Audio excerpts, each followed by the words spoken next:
Circus की तरह होती है। इधर जोकर सिर्फ टाइम पास के लिए होती है। टिकटें खरीदी जाती है शेर को देखने के लिए। 2014 অমিতাভ বচ্চন অভিনীত ভূতনাথ রিটার্নস। আর এই সিনেমার এই সংলাপ আজকের রাজনৈতিক প্রেক্ষাপটে ভীষণভাবে প্রযোজ্য, কারণ সামনে লোকসভা ভোট, দেশ জুড়ে হই হই। ভোট ব্যস্ত দেশে জনতা জনার্দনের খবর কজন রাখে? আমি পারাদীপ ক্যামেরা নিয়ে চলে আসছি তাই জনতার মাঝে।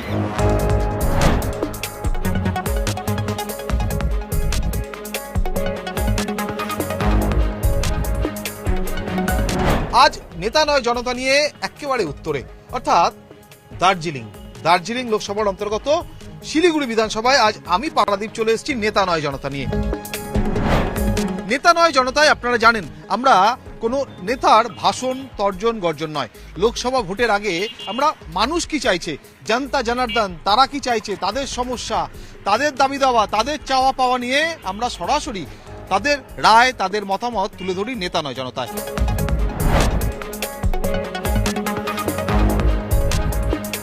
ভোট তো দেবেন নাকি? হ্যাঁ, ভোট তো দিতেই হবে। ভোট না দিলে হবে? এটা গণতন্ত্র অধিকার, আমাদের পরিকাঠামো তৈরি করার এইটাই একমাত্র সুযোগ। সব পার্টি তো এমন কাজ করছে, আমরা এই ভোটটা দিয়ে সঠিক আমাদের নির্বাচনটাকে মতটাকে প্রকাশ করতে পারবো। এই একটাই পাওয়ার আছে, সেটা ছাড়া যায় নাকি? সেটা ছাড়া যাবে না। কি চান, কি ভেবে ভোট দেবেন এবার? ভোট দিব এবার যেন কারাপশন মুক্ত ভারতবর্ষ তৈরি হয়। ভোট দিব যেন আমাদের মেয়েরা, আমাদের মায়েরা, আমাদের বোনেরা, আমাদের বেকার ছেলে মেয়েরা যেন চাকরি পায়, তার যেন উদ্যোগ নেয়, সেই আশা রেখে আমরা এবারে ভোটটা দিব। কিন্তু এখানে মেয়েরা তো অনেক কিছু পাচ্ছে, লক্ষ্মীর ভান্ডার পাচ্ছে, কন্যাশ্রী পাচ্ছে, স্বাস্থ্যসাথী কার্ড পাচ্ছে, আবাস যোজনায় ঘর পাচ্ছে, তারপরেও আপনি বলছেন যে মেয়েরা পায়, মায়েরা পায়, মানে কি, মানে এখনো পায় না বলছেন নাকি? দাদা, এই স্বাস্থ্যসাথী, লক্ষ্মী ভান্ডার এগুলো দিয়ে কি আমার ছেলে মেয়েরা, আমার বোনেরা সংসার পেট চলবে? 500 টাকায় আপনার মোবাইলের রিচার্জ হয় না, আর 500 টাকা পেয়ে আপনার সারা মাসটা চলবে? কাজ যদি না পায়, কর্ম যদি মানুষ না তৈরি করা হয়, তাহলে কি এই সংসার চলবে? এই যে রাম মন্দির হলো, তো সে প্রসঙ্গ তো টানছেন না, আপনি সেটা তো বলছেন না। রাম মন্দিরে কি হচ্ছে? এই রাম মন্দির দিয়ে আপনার পেট ভরবে? দাদা, রাম মন্দির হওয়া একটা মানে জানেন তো? একটা প্রতিষ্ঠান, এত সুন্দর প্রতিষ্ঠান হয়েছে, যার নাকি লক্ষ লক্ষ লোকের রোজগার হচ্ছে ওইখানে। মন্দিরে একটা শুধু না, মন্দিরে যা রোজগার হয় তার সিংহভাগ ভারতবর্ষের অর্থনীতিকে, পরিকাঠামোকে চালায়। কিন্তু অন্যদিকে তো আপনারা বলেন না। মসজিদ হলে তো সেটা তার রোজগার, তো সেটা আপনারা বলেন না। এটা কি ধরনের? মন্দিরের নিয়ে আপনারা প্রশ্ন করবেন কেন? সামনে ভোট, কি মাথায় রেখে ভোট দেবেন? এটা তো লোকসভা ভোট, এটা দিয়ে তো আর ওই রাস্তাঘাটে না ড্রেন ফ্রেন নিয়ে কথা বলবো না। তো আমরা চাই যে ওভারঅল দেশের যে টোটাল যে প্রগতিটা, ওটা যেন ঠিক যে গতিতে আছে এই গতিটা যেন থাকে। কর্মসংস্থান হোক, নতুন কলকারখানা আসুক, যাতে কর্ম ফিরে আসে যায় মানুষের মধ্যে, যাতে সবাই মিলে যাতে মানে চাকরি বাকরি করতে পারে, কাজকর্ম করতে পারে। কিন্তু এই যে বলছে যে মানে কেন্দ্রীয় সরকার তারা অনেক কর্মসংস্থানের সুযোগ দেবেন বলেছিলেন, সেই জায়গা থেকে কি মনে হচ্ছে যে কর্মসংস্থানের সুযোগ হয়নি দেশে? না, ভারতবর্ষের 83% কর্মহীন মানুষ পড়ে আছে এখন। তার মানে স্বাধীনতার পরে এই প্রথম বোধহয় এই সরকারের বোধহয় এত মানে বেকার হয়ে গেছে মানুষ। এখানকার এমপি শেষ কবে দেখেছেন? না, সে এমপি এখানে আসে, প্রত্যেকবার আসে। আমাদের এমপি যা জনগণের জন্য কাজ করছে, ওই লোকের বাড়িতে গিয়ে তো কাজ করবে না। আমি লাস্ট, আপনার সাংসদ? হ্যাঁ, আমাদের সাংসদ রাজু বিস্তা মহাশয়, ওনাকে আমি এখন পর্যন্ত দেখিনি। দেখেননি মানে সশরীরে দেখিনি আর কি। মানে 5 বছর আগে ভোট চাইতে আসেনি? হ্যাঁ, ভোট চাইতে এসছে, বিভিন্ন মিটিংয়ে উনি ওনার বক্তব্য রেখেছেন, কিন্তু সেভাবে আমরা তো দেখিনি, আমি তো দেখিনি। কি বলছেন? আপনার পাশে দাঁড়িয়ে বলছে যে রাজু বিস্তাকে এখানে প্রায়শই দেখা যায়, আপনি বলছেন দেখেননি? না, আমি নিজে দেখিনি, উনি দেখতে পারেন। চোখে পাওয়ার আছে আপনার? আমার চোখে পাওয়ার কম, হয়তো চোখে পাওয়ার কম, চশমাটা হলে আরো ভালো। আমার বন্ধু বলল যে এমপিকে দেখা যায় না। আমি দেখা যায় বা আসেন না, যায় না, সে আসেন না বা দেখা যায় না সেটা বড় কথা না, কিন্তু আমরা এমপিকে দেখেছি বিগত যারা এমপি ছিলেন তাদের থেকে উনি ভেরি মাচ অ্যাক্টিভ। হয়তো ওনার অনেক পলিসি আমি সমর্থন করি না, কিন্তু উনি অ্যাক্টিভ। আমি পার্সোনাল অনেকগুলো ঘটনা দেখেছি, এবং আমাদের যে এখন একটা বড় প্রজেক্ট চলছে বালাসান থেকে নিয়ে সরিয়া পার্ক অবধি, ওটা এখানে স্যাংশনটা নিয়ে আসার পেছনে আমি যেটুক জানি ওনার একটা অবদান আছে। আর সবচেয়ে বড় কথা আছে এমপির কি কাজ সেটা আমরা জনগণ সবাই জানি না। ভোট দেওয়ার সময় কি কি ইস্যু মাথায় রাখবে? দেখুন, আমাদের উত্তরবঙ্গের একটা রাজনৈতিক দল তার সবকটা এমপি এখান থেকে জিতেছে, এবং চা বাগানে যখন ভোট হয় 2019-এ তারা বলেছিল সব চা বাগান নাকি ওরা খুলে দিবে, অনেক কর্মসংস্থান হবে, এখানে অনেকের অনেক কিছু হবে।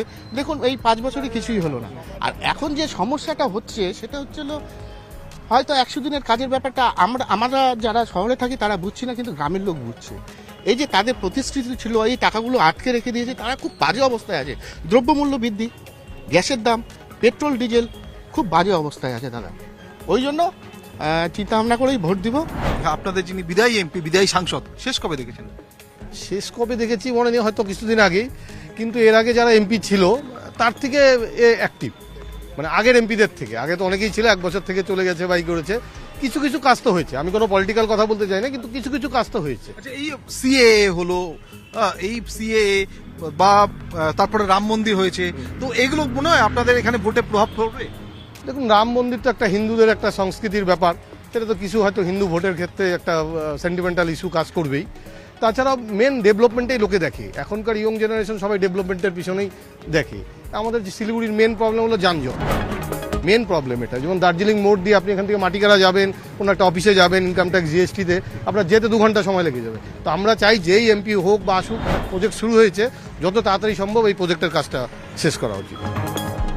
রান্নার গ্যাসের দাম কমেছে, এটা তো একটা ভালো নাকি? হ্যাঁ, অবশ্যই, ডেফিনেটলি ভালো। রান্নার গ্যাসের দাম কমাটাই তো উচিত। মানে এটা কি ইলেকশন চমক বা ভোটের চমক নাকি? ইলেকশন চমকই বলুন, ভোটের চমকই বলুন, যাই বলুন না কেন, আমাদের হলো মোদ্দা কথা কম দিয়ে মতলব। এখন সেটা 2 দিনের জন্য হলে নিশ্চয়ই খারাপ, সেটা যদি দীর্ঘদিন হয় খুবই ভালো হয়। তোমার এলাকায় যিনি এমপি সাংসদ, সেই সাংসদকে দেখেছো? হ্যাঁ হ্যাঁ কোথায় দেখেছো? দেখেছিলাম যখন ইলেকশন ছিল, তো তখন সবার বাড়িতে যেত যে ভোট দিন। তারপরে পরের 5 বছরে না। কি কি ইস্যুতে ভোট দেবেন, কি কি চান এলাকায়? এলাকার ডেভেলপমেন্ট ইস্যুতে ভোট হবে। আমাদের যে এখন সাংসদ আছেন রাজু বিশজি, উনি তো লাস্ট 5 বছরে he was not a tourist MP. কেন আমি বায়াসড হয়ে কিছু বলবো না। এর আগে আমরা দেখেছি বিজেপির যারা সংসদ ছিল তারা ইলেকশন জিততো, বাস তারপরে তাদের কিন্তু কোনো এখানে কাউকে খুঁজে পাওয়া যেত না। কিন্তু Raju beast is not that person. উনি কিন্তু বিগত 5 বছর ধরে শিলিগুড়িতে যথেষ্ট টাইম দিয়েছে, যথেষ্ট কাজ করেছে। আপনি যদি আজকে বলেন, আমাদের দার্জিলিং মোড়ে একটা বিশাল সমস্যা ছিল, স্কুল টাইমে আপনি গেলে ওখানে বাসে জামে বাচ্চারা খুব অসুবিধা ফিল করতো, সেটা কিন্তু আজকে উনি কিন্তু রেডি করে দিয়েছে। দার্জিলিং লোকসভা কেন্দ্রে প্রায় 15 লক্ষেরও বেশি ভোটার, 15.5 লক্ষ। এবং গত কয়েক বছরের বা কয়েক দফার যদি আমরা লোকসভা নির্বাচনের পরিসংখ্যান বা রেজাল্ট অ্যানালিসিস করি, বিশ্লেষণ করি, তাহলে দেখব 2009 থেকে এই যে লোকসভা কেন্দ্র, সেই লোকসভা কেন্দ্র বিজেপির দখলে ছিল। তার আগে কখনো কংগ্রেস, কখনো বামপন্থীরা, কখনো বা নির্দলরা এই দার্জিলিং লোকসভা কেন্দ্র থেকে নির্বাচিত হয়েছিলেন। কিন্তু 2009 থেকে যদি আমরা পরিসংখ্যান বিশ্লেষণ করি, তাহলে দেখব 2009 বিজেপির ক্যান্ডিডেট এখান থেকে যিনি ছিলেন যশবন্ত সিনহা, তিনি এখান থেকে 2 লক্ষের বেশি ভোটে নির্বাচিত হয়েছিলেন। তারপরে 2014 এখান থেকে আবারও বিজেপির যিনি প্রার্থী ছিলেন মিস্টার আলুওয়ালিয়া, তিনি এখান থেকে 2.5 লক্ষের বেশি ব্যবধানে এখান থেকে জয়ী হয়েছিলেন। এরপর 2019 বিজেপিরই দখলে থাকলো এই দার্জিলিং লোকসভা কেন্দ্র, এবং রাজু বিস্তা তিনি এখান থেকে সেই ব্যবধান বাড়িয়ে নিয়ে গেলেন 4 লক্ষে। 2024 এবার তৃণমূল কংগ্রেসের গোপাল লামার সঙ্গে লড়াই বিজেপির রাজু বিস্তার। পাহাড়ের মানুষের একটা দীর্ঘদিনের ডিমান্ড আছে যে আমাদের একটা আলাদা রাজ্য চাই। হ্যাঁ, আর আমরা সমতলের মানুষ একসাথে থাকতে চাই। এরা প্রতিবার এই ইলেকশনের সময় দেখবেন ওই পাহাড়ে গিয়ে বলবে তোমাদের যা ডিমান্ড আমরা ফুলফিল করে দেবো, তারপরে এখানে এসে বলবে যে না, আমরা ওরকম কোনো কথাবার্তা বলিনি। ইভেন দেখবেন এরপর থেকে কিন্তু তারা আর পাহাড়ে ওঠে না। এই জন্য তাদেরকে কিন্তু বারবার করে প্রার্থী চেঞ্জ করতে হয়। এবং ওরা যে এই বৈষম্য রাজনীতি করে, পাহাড়ে গেলে একরকম কথা বলে, সমতলে আসলে আরেক রকম কথা বলে, আমরা এটা চাই না। বৈষম্যের রাজনীতি হয় এখানে? মনে হয় না। পাহাড়ের লোকেদের যে ডিমান্ডের কথা বললেন আমাদের বন্ধুরা, এটা কিন্তু ঘটনা, ওদের তো ডিমান্ড বহুদিনের। এখন আপনি ডিমান্ডকে একটু প্রমোশন না করে আপনি ভাববেন যে আপনি বেরিয়ে যাবেন, তা তো না। তাই ট্রিক্স চলে, এটা অস্বীকার করার জায়গা নেই। এখানে একটা প্রসঙ্গ আমার বলতেই হবে, আপনার কাছেও এই প্রশ্নটা, ধরুন বলছেন যে প্রত্যেক টার্মে নতুন ক্যান্ডিডেট, কিন্তু প্রত্যেক টার্মে আমরা যদি দেখি মার্জিন তো বেড়েছে, মানুষ তো এই ক্যান্ডিডেট বদলটাকে মেনে নিয়েছে, তার মানে বলতে হবে। প্রতিশ্রুতি তো এমন ভাবে দিচ্ছে যে তৈরি করে দেবো, হ্যাঁ হয়ে যাবে। এবং সমতলও তাই, সমতলও একটা অংশ আছে যাদের একটা ডিমান্ড আছে যে মানুষ তো বোকা নয়। আমি প্রতিশ্রুতি দিলে, আপনি প্রতিশ্রুতি দিলেন, আমি সেটা মেনে নিয়ে আপনাকে ভোট তো দিতে পারবো না। আমি তো একটা সময় বুঝবো যে আপনি পঞ্চকথা করছেন। না না, মানুষ বোকা নয়, মানুষ সবই দেখছে, মানুষ বুঝতে পারছে এবং জান না আজকে ডেটে ওখানে কি অবস্থা। প্রতি বছর তাদের প্রার্থী বদল করতে হচ্ছে, এবারও তারা প্রার্থী বদল করতো। প্রার্থী বদল করে যদি মার্জিন বাড়ে, ব্যবধান বাড়ে, জয়ের ব্যবধান বাড়ে, তাহলে প্রার্থী বদলের আপত্তি কোথায়? কি দায়িত্ব নাকি? জয়ের ব্যবধান না, পাহাড়ে কোনো কোনো জায়গায় দেখা যায় যে 100%, 100টা ভোটের মধ্যে 99টা মানে 98-99 ভোট পড়ে গেছে। সেটা কি মানুষের ভোট? সেটা কাদের ভোট? এরকম হয় নাকি আপনাদের পাহাড়ে? সমতলে এরকম কিছু হয় না, কিন্তু পাহাড়ে আমরা জানি কিভাবে ভোট হয়, সেটা সবাই জানে। কেন পাহাড়ের একটা অংশ যে ক্ষমতাসীন পার্টি তাদের সাথেই থাকে এবং তখন ওখানে 99% পোল হয়, এর মানে আপনাদের হয় না না, এরকম ব্যাপার নেই। যে আলোচনাটা হচ্ছে, আমাদের দাদা বলেছেন যে আলাদা রাজ্য, ওখানে ডিমান্ড, একদম পরিষ্কার কথা। এটা রাজনৈতিক ট্রিক্স, যেই প্রার্থী হন বলেন। কিন্তু আমরা যারা শিলিগুড়িতে থাকি বা সমতলে থাকি, সেখানে সমস্ত পার্টির লোক, আপনি বিজেপি বলুন, তৃণমূল বলুন, কংগ্রেস বলুন, সিপিএম বলুন, আমরা ইউনাইটেড দার্জিলিং চাই। আলাদা রাজ্যটা যদি পুরো উত্তরবঙ্গটা আলাদা রাজ্য হয় তাহলে আমরা সাথে আছি, কিন্তু শুধু পাহাড় যদি বলে আলাদা রাজ্য চাই, সেটা আমরা সাথে নেই। আমরাও তাই, আমরা উত্তরবঙ্গ আলাদা হলে না, আমরা মানে বেঙ্গলের মধ্যে থাকবে দার্জিলিং। আলাদা রাজ্যের প্রশ্ন কেন, আমরা ইউনাইটেড বেঙ্গল, আমরা একসঙ্গে থাকতে চাই সৌহার্দ্যপূর্ণভাবে। না, বাংলাকে আর ভাগ করতে দেওয়া যাবে না, আরেকটা কথা এটা আমাদের না, না, বাংলা ভাগ কোনো মতেই সমর্থনযোগ্য নয়। কেমন এমপি চান? রাজু বিষ্টার মতো লোককেই আমরা চাই। আমরা আবার রাজু বিষ্টার মধ্যে অ্যাক্টিভ সাংসদই চাই। বিভাজনের রাজনীতি করবে না, যে রাজ্যভাগের কথা বলবে না, সে আমাদের সবার উন্নতি করবে, উন্নয়ন করবে, এরকম সাংসদ আমরা এখানে চাই। দার্জিলিং লোকসভা কেন্দ্র এবার কোন দিকে তার রায় দেয়, সেদিকে তো আমাদের নজর থাকবেই।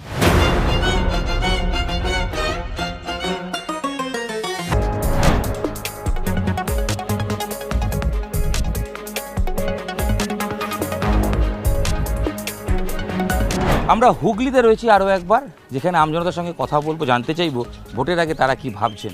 কল্যাণ ব্যানার্জি 4 মারতে পারবেন, নাকি তরুণ ক্যান্ডিডেট দীপশিতা বাজিমাত করবে? বিধানসভায় শূন্য বাম লোকসভায় খাতা খুলে ফেলবে, নাকি এই বাম অর্থাৎ নবীন প্রবীণ বাম তৃণমূল লড়াইয়ে বিজেপি জায়গা করে নেবে? কি হবে শ্রীরামপুর? আগাম আভাস পেতে শ্রীরামপুরের অলিতে গলিতে নেতা নয় জনতার সঙ্গে আমজনতা যেখানে নিজের মতামত রাখবেন। আসুন।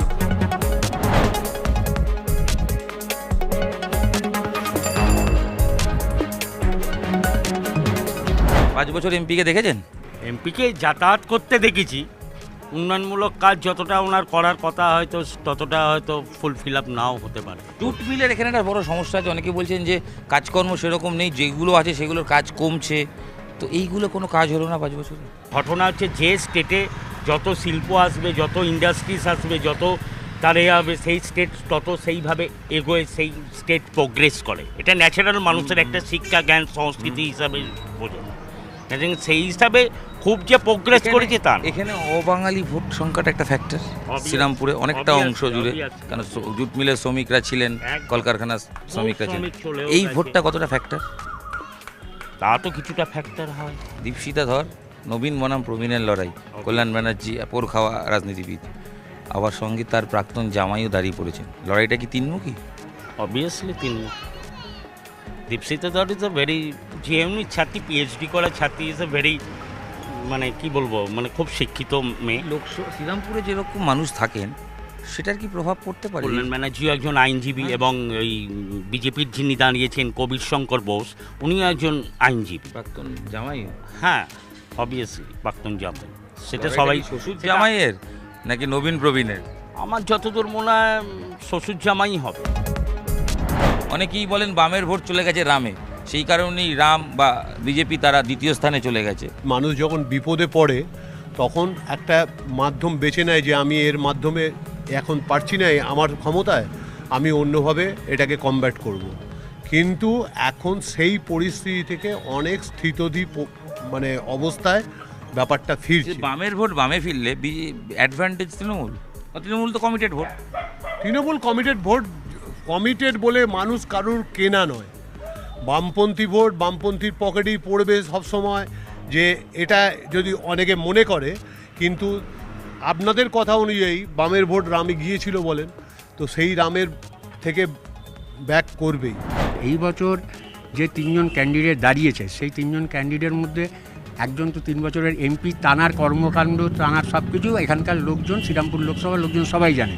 আর একজন যিনি জানিয়েছেন তার এক্স জামাই, তিনি গতবার বিধানসভায় দাঁড়িয়েছিলেন, আবার এই বিধানসভা শেষ হয়ে যাওয়ার পর 7 বছর বাদে উনি এসছেন একবার মুখ দাঁড়িয়ে। কিন্তু সিপিএমের তরফ থেকে কিংবা বামপন্থীদের তরফ থেকে যে ক্যান্ডিডেটটি হয়েছে সেই ক্যান্ডিডেটটা খুবই কম বয়সী ছাত্রী বলতে পারেন, যথেষ্ট পিএইচডি করছেন। আমাদের ধারণা যে সব কিছু কমিটেড থাকে না, মানুষ যদি এবার চিন্তা করে যে মূল দাবিটা হচ্ছে চাকরি বাকরি বেকারত্ব সমস্যা, সেইটা নিয়ে এবার যে বামপন্থী ক্যান্ডিডেট দাঁড়িয়েছে, আমাদের আশা সে যদি সংসদে নির্বাচিত হয় অবশ্যই তিনি ভোকাল হবেন। শ্রীরামপুর লোকসভা কেন্দ্রে অন্যতম একটা ইস্যু হচ্ছে কলকারখানা। কলকারখানার হাল কীরকম? কাজ আছে না কাজ নেই? কলকারখানার উন্নতি হয়েছে? শিল্প কি হয়েছে? সেই নিয়ে আমজনতা কী বলছেন লোকসভা ভোটের আগে? আসুন আমরা কথা বলি নেতা নয় জনতায় কিছু শ্রমিকদের সাথে, যারা এই কলকারখানায় কাজ করেন। তারা কি বলছেন? কাজ আছে? তারা ভালো আছেন কি? এই একটাই প্রশ্ন তাদের কাছে। নেতা নয় জনতায় শ্রমিকরা কীরকম আছেন সেটাও জানতে চাইব। আসুন।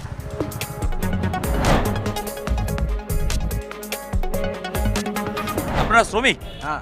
এখানে কলকারখানার কাজ করেন। শ্রীরামপুরে কলকারখানার হাল কীরকম? শুধু একটা দুটো কথা বলছি না, কারণ শ্রীরামপুর তো কলকারখানার একটা সময় খুব নাম করা জায়গা ছিল, জুট মিল ছিল, শিল্প ছিল, কলকারখানা ছিল, সেগুলোর অবস্থা কীরকম?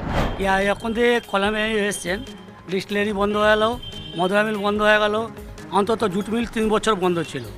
ঠিক আছে, এখন জুট মিলে ইলেকশন আছে, 5 দিন মিল চলছে, নাইট বন্ধ হয়ে গেল। এবার আমরা কি করে খাবো, কী করে যাবো সে বোঝা যাচ্ছে না। এবার পড়ালেখা ছেলে মেয়ে আছে, উচ্চ মাধ্যমিক পড়ে, হাই সেকেন্ডারি পড়ে, এবার আমরা সংসার চালাবো না পড়াশোনা করব 5 দিন মধ্যে, সেটা বিচার কেউ নেতা করতে পারছে না। এই যে 5 বছর ধরে এমপি এখানে ছিলেন কল্যাণ ব্যানার্জি, কোনো হেল্প করেছেন? বা কোনো হেল্প করিনি, কোনো মধুরা মিল বন্ধ হয়ে গেল, ডিস্টিলারি বন্ধ হয়ে গেল, কোনো হেল্প করিনি। এই যে কলকারখানার হাল এরকম, ভোট তো এসে গেল, ভোট দেবেন আপনারা, কি ইস্যু মাথায় রাখবেন? এই কলকারখানা হোক, কারণ এর আগে ভোটে যারাই দেয় তারা প্রতিশ্রুতি দেয়, আলটিমেট কি লাভ হয়? লাভ তো আমাদের মজদুরের কিছু নেই। এই যে মোদি গ্যারান্টি দিয়েছিলেন, মোদির কারো গ্যারান্টি নেই, কাজ করে খেতে হবে এইটাই গ্যারান্টি। এখন মোদি 850 টাকা গ্যাস করেছে, তারপরে ভোট মিটার 1200 টাকা করতে পারে, ওটাও প্রশ্ন।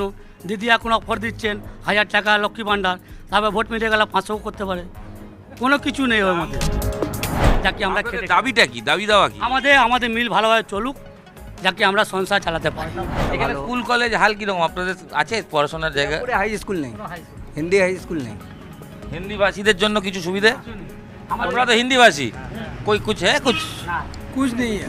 डीए जो मिलता था डीए बंद कर दिया, इसके बोलने के लिए कोई पार्टी नहीं है, कोई देखने सुनने वाला नहीं है। उसमें का तृणमूल पार्टी है, वो जो मैनेजमेंट बोलता है वो सुनता है, वो जो बोलता है मैनेजमेंट सुनता है। तो मजदूर का बात कौन कहता है? मजदूर का बात कौन करेगा? कोई नहीं है, सब कोई अपना झोली भरने वाला है।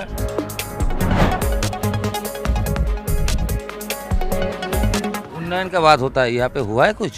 बहुत कुछ हुआ है। माने कोई दिक्कत होता है तो मदद तो जरूर कर रहा है, मदद मिल रहा है। और बाकी बीजेपी का हाल यहाँ पे कैसा है? बीजेपी फालतू है, सब खत्म हो गया, वो फालतू है। मोदी ने जो गारंटी दिया था वो सब खत्म हो गया, कुछ नहीं हुआ। कुछ नहीं हुआ। ऐसे बोलता है ये मोदी जीत गया, बहुत हुआ, मंदिर बना दिया, बनाने से क्या हम लोग का पेंशन जब नहीं भरा था क्या है? बोलिए, राम मंदिर हो गया, मंदिर जब बना दिया, हम लोग का पेंशन भरवे नहीं किया, पेंशन नहीं भरा, तो फायदा क्या हम लोग का? चलेंगे कैसे? है घर कैसे चलेगा? वही तो बात है। লোকসভা ভোটে মহিলা ভোট অবশ্যই ফ্যাক্টর, তাই মহিলারা কি ভাবছেন জানা দরকার। তো ভোট তো দেবেন, কি উন্নয়ন হয়েছে বা কি দেখে কোন ইস্যু মাথায় রেখে দেবেন ভোট? উন্নয়ন আমাদের এখানে প্রচুর হয়েছে। হ্যাঁ, এখানে রাস্তা, জল, লাইট থেকে আরম্ভ করে সমস্ত কিছু উন্নয়ন হয়েছে। প্লাস আমরা যে পুজো করি, পুজোর অনুদানও আমরা দিদির কাছ থেকে পাই। আমাদের সত্যি কথা বলতে রাস্তাঘাট বলুন, কন্যাশ্রী, স্বাস্থ্যসাথী কার্ড হওয়াতে আমারই তো হাজব্যান্ড অসুস্থ ছিলেন, এই স্বাস্থ্যসাথী কার্ড দিদির দৌলতে হয়েছে। তার জন্য আমি অনেক উপকৃত। আমি নিজের দিক থেকে বলছি উপকৃত, যার জন্য আজকে আমার হাজব্যান্ডকে সুস্থ করে বাড়ি আনতে পেরেছি। অনেকে বলেন স্বাস্থ্যসাথীর কার্ডে নাকি খুব একটা কাজ পাওয়া যায় না, আপনারা পেয়েছেন? একদম, আমি পেয়েছি। 50,000 টাকা কেটেছে। তার মানে ভোটের ক্ষেত্রে এই যে পশ্চিমবঙ্গ সরকারের উন্নয়ন, এগুলো আপনি ভাববেন? একদম একদম, অবশ্যই ভাববো। নরেন্দ্র মোদী আচ্ছা দিনের গ্যারান্টি দিয়েছিলেন, দেখেছেন বা পেয়েছেন? না। এখানে দীপশিতা ধর, একদমই তোমার থেকে কয়েক বছরের বড় হবে হয়তো, একদম ইয়ং ক্যান্ডিডেট, তার প্রভাব আছে? মানে জানি না, মানে প্রচুর মিটিং মিছিল করছে, আমি জানি না প্রভাব কি পড়ছে, কি মনে হয় ইয়ং জেনারেশনের কাছে জিজ্ঞেস করছি। দেখুন, ইয়ং জেনারেশন এতদিন ধরে যা পেয়ে এসছে সেটাতে একদম স্যাটিসফাইড, আরও পাবে মমতা ব্যানার্জির কাছ থেকে।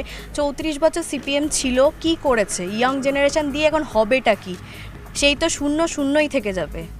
দীপশিতা ধর আসুক আর যেই আসুক, কিন্তু ওই যে সিপিএম ফ্যাক্টর এত বছর ধরে থেকে কি করেছে? রক্তারক্তি এইসবই তো করে গেছে, আর তো কিছু করেনি। তাহলে আমরা কেন ভোট দেবো তাকে? আবার কেন তাকে নিয়ে আসবো? আমরা যেটা পাচ্ছি আমরা সেটাতেই খুশি। কথাতেই আছে পুরনো চাল ভাতে বাড়ে। অতএব সবাই কিন্তু পুরনো চালটাই খোঁজে, দোকানে গিয়ে যখন কিনতে চায় চালটা পুরনো তো, তবেই কিন্তু আমার ভাতটা ঠিকঠাক হবে। নতুন চাল কিনলে না, ভাত নষ্ট হয়ে যাবে। ঘড়ির কাঁটা বলছে আর সময় নেই, তাই নেতা নয় জনতা এখানেই শেষ করতে হবে। দেখা হচ্ছে আগামীকাল অন্য লোকসভা কেন্দ্রে।